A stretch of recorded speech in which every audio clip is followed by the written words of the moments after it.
Can India really field four quality T20 teams? I think this has been a topic of odd discussion over the weekend ever since Liam Livingston said this in the Michael Vaughan show. I also wanted to join the bandwagon and provide my opinion, but I want to do it objectively. But before we get there, I think his opinion has a lot of weight. I think there is a lot of IPL talent that is coming through the ranks faster than how BCCI could effectively utilize them. For example, people like Shubman Gill, Rajat Patidar, Shreyas Iyer, they all sat out of the World T20 winning squads. Then there came Vaibhav Suryavanshi, who won all of our art being a 15-year-old, and people are thinking, how do we fit in the 15-year-old into Indian scheme of that is the strength and depth of Indian T20. But do we have that strength and depth available in all three aspects of the game: batting, bowling, all rounders?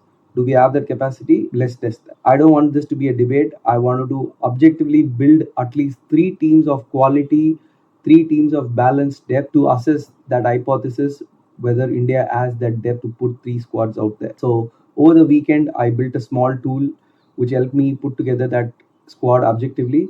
So stick around till the end to see the competitiveness of each of those teams and their strengths and weaknesses, as well as their ability to compete with the rest of the world. Before we begin, do you think there is one player who will miss out on all three squads? Would you like to put that on the comment and let me know?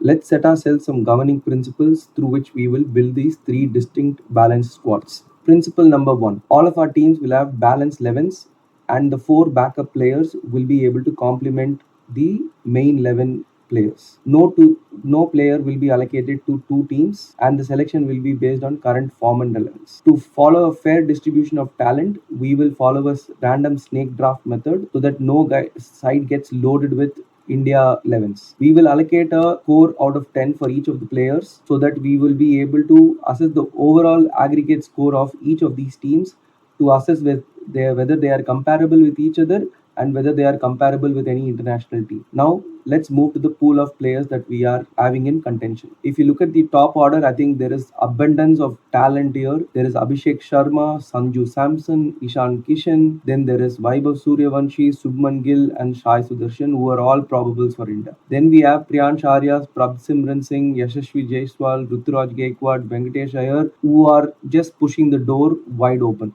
Now, if you take the middle order, again, we have a lot of talent here. I think the India incumbents there are Tilak Verma, Shivam Dubey, and Rinku Singh. And then the guys who are knocking on the door are Rajat Patidar, Shreyas Iyer, and Devdutt Padikkal. The rest of the team is all of the guys who have made significant impact for their teams in the last IPL. So some of the names are Dhruv Jurel, Ankush Raghuvanshi, Shashank Singh, Namandir, Riyan Parag. All of them are great talent. If you look at the all-rounders, I think the depth here is quite shallow, if you really ask me. There is Hardik, Aksar, Nitish Reddy, Krunal Pandya, and Washington Sundar, followed by Suryan Shegde. I think that's it. I think we just have six all-rounders, and we have to play around with how we want to stack them. If you look at wicket keepers, I have only placed Jitesh Sharma here for the simple fact that most of our wicket keepers are already top order batsmen. Sanju Samson, Ishan Kishan, Prabhsimran Singh, all of them are top order batsmen. So it's okay that we have only one wicket keeper. If you look at the fast bowlers, we have the India incumbents Jasprit Bumrah, Arshdeep Singh, Mohammad Siraj. Then we have Prasidh Krishna somewhere.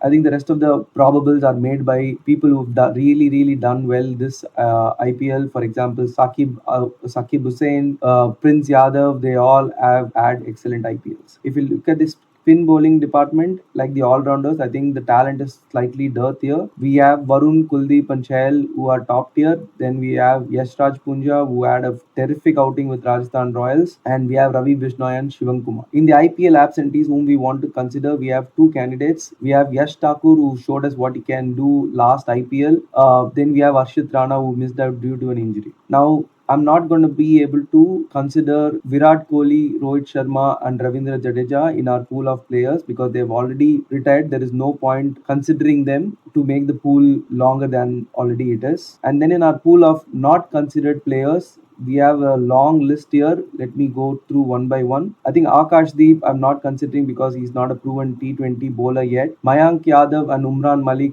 we are not considering for the simple fact that they have not had IPL success yet. They have potential for a fast bowling talent, but I don't think they have had the proof to back their talent. Same with Khalil. He has had opportunities with the international team, but has not proven himself. Surya has been recently dropped and has been struggling for form, so I'm not considering him. Mohammad Shami, due to fitness issues, he's fallen out of contention for all three teams, Indian international teams.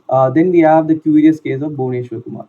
Bhuvneshwar Kumar has been the second highest wicket taker this IPL, yet he did not find a place in the recently announced T20 squad for the simple reason that he has been adequately given enough chances at the international arena to take India's case further, but his performances in the T20 World Cup for 2021 and 2022 has not been that great, so I'm simply not considering him. Then there is the case for KL Rahul. KL Rahul turns up at all IPLs, churns out 400 to 500 runs. He captains some of his franchisee teams. He shows up, performs, and quietly goes to the back. But because he has not had the kind of success in the international level in the last two T20 World Cup that he was part of, the selectors have moved on from KL Rahul, so I'm not considering KL Rahul as part of this pool. Now that we have seen the pool of players available, let us also discuss the rating mechanism of the players and the principles we will use to building a balanced team. A score of 10 is allocated to a world-class player who walks into any international team. In my opinion, India has three of them: Abhishek Sharma, Jasprit Bumrah, and Hardik Pandya. A score of 9 is allocated to an international regular in the Indian team like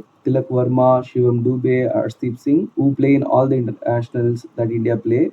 We also allocate a score of 9 for any player whose slot has been blocked by an incumbent. For example, Rajat Patidar and Shreyas Iyer can walk into the Indian team, but their slots of 4 or 5 is already blocked by player like Tilak or Sky. So I've given a score of 9. Same goes for Yashasvi Jaiswal and Shubman Gill. I've given 8 as a score for all the India fringe squad players like Washington Sundar, Mohammad Siraj, Krunal Pandya, Ritesh Sharma. I think these players are part of the 15 or come in when there is an injury replacement for our main players, so they are always in the selection periphery. So I've given a score of 8. I've given a score of 7 for all the strong IPL performers this year: Tushar Deshpande, Rasik Salam, Sakib Hussain. All of them get a score of 7, but with one caveat: people like Prabsimran Singh, Priyansh Arya, Vaibhav Suryavanshi, who are a cut above the rest of the IPL performers, I've scored them a cut higher.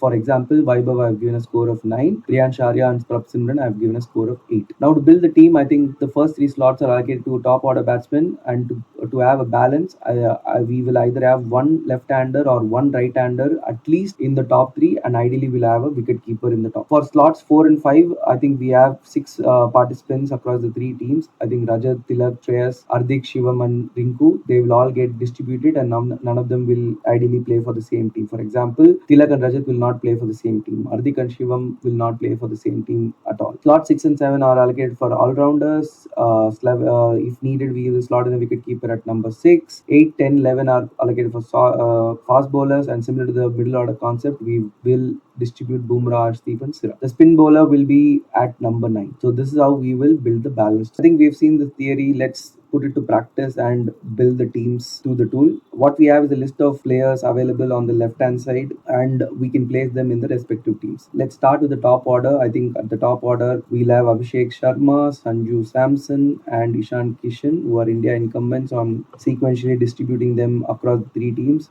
Then let's look at who can complement them. I think Shubman Gill can complement Ishan Kishan, Vaibhav Suryavanshi can complement Sanju, and Prab Simran can complement Abhishek Sharma. Then in terms of hierarchy, I think I ideally want Yashasvi Jaiswal here.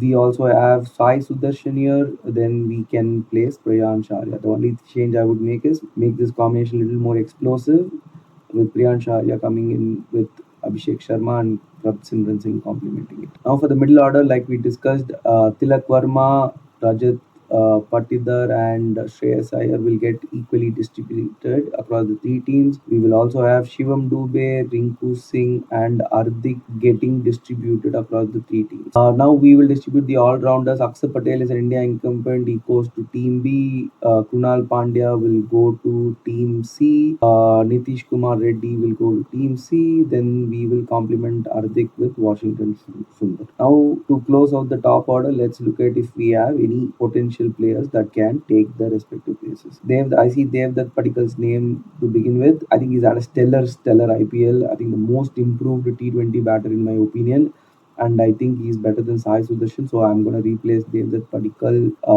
to take Sai Sudarshan slot. And then for number 5, we are arguably looking at an explosive batter, and my explosive batter here is Jitesh Sharma. Again, for Team B, we are looking at a middle order explosive batsman who's closer to India's selection. That there is toss up between Riyan Parag and Dhruv Jurel, and I would place Riyan Parag here, just because the fact that he has been able to do that over the years, and he's had like at least 2-3 good seasons, and Dhruv Jurel who's had a good season this year. I'm going to swap places with Shubham Dubey and Riyan Parag. Now to close out the spin bowling department, which is easier, I'm going to place Varun at 9, Kuldeep at 9, and I'm going to put Yuzvendra Chahal here.